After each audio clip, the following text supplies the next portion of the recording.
సమకూర్చు దేవునికి మహిమ కలుగునుగాక. ప్రియ స్నేహితులందరికీ దివ్య వాక్యోదయం. ఈనాటి పాఠ్యభాగము రోమా 8:28. దేవుని ప్రేమించు వారికి అనగా ఆయన సంకల్పము చొప్పున పిలువబడిన వారికి మేలు కలుగుటకై సమస్తమును సమకూడి జరుగుచున్నవని ఎరుగుదుము. దేవుని వాక్యానుసారంగా గమనిస్తే సమస్తము దేవుని సంకల్పము చొప్పుననే జరుగుతున్నాయని తెలుస్తుంది. నీ జీవితంలో ఆయన సంకల్పాలు ముడిపడి ఉండాలని దేవుడు కోరుతూ ఉన్నాడు. ఆయన సంకల్పము ఏమనగా, ఎవరిని ముందు ఎరిగనో వారు తన కుమారునితో సారూప్యము గలవారవ్వడానికి వారిని ముందుగా నిర్ణయిస్తూ ఉన్నాడు.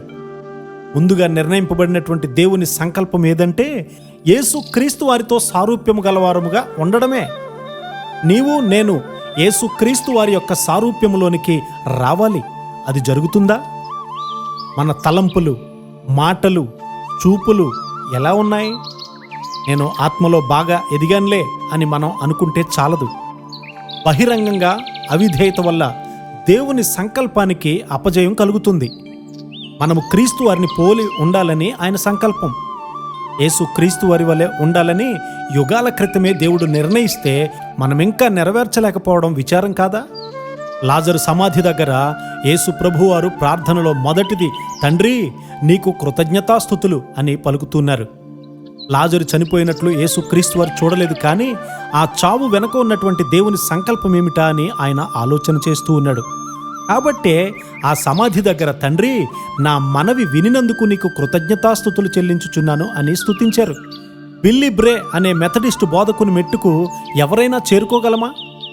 అతని భార్య చనిపోయినప్పుడు, ప్రభువా నీకు వందనాలు, ఏ నొప్పి బాధ తెలియని స్థలంలో ప్రకాశించే వారి మధ్య జాయిని ఉంచినందుకు స్తుతులు అంటూ శవం చుట్టూ నాట్యం చేశాడు. పేదవాడైనటువంటి తనతో ఉండే కన్నా పరలోకంలో ఎంతో సంతోషంగా ఉంటుందనే నిశ్చయతతో ఆయన అలా స్తుతిస్తూ దేవుని ప్రార్థిస్తూ నాట్యం చేశాడు. దేవునికి కృతజ్ఞతాస్తుతులు అర్పిస్తుంటే ఆయనను మహిమపరుస్తున్నట్లు అవుతుంది. గొప్ప అద్భుతాలు జరిగితేనే దేవునికి మహిమ వస్తుంది అని మనలో చాలామంది అనుకుంటారు.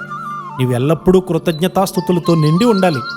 క్రీస్తు స్వరూప్యంలో నీవుంటే నీవు సమాధి దగ్గర కూడా స్తుతితో నిండి ఉంటావు.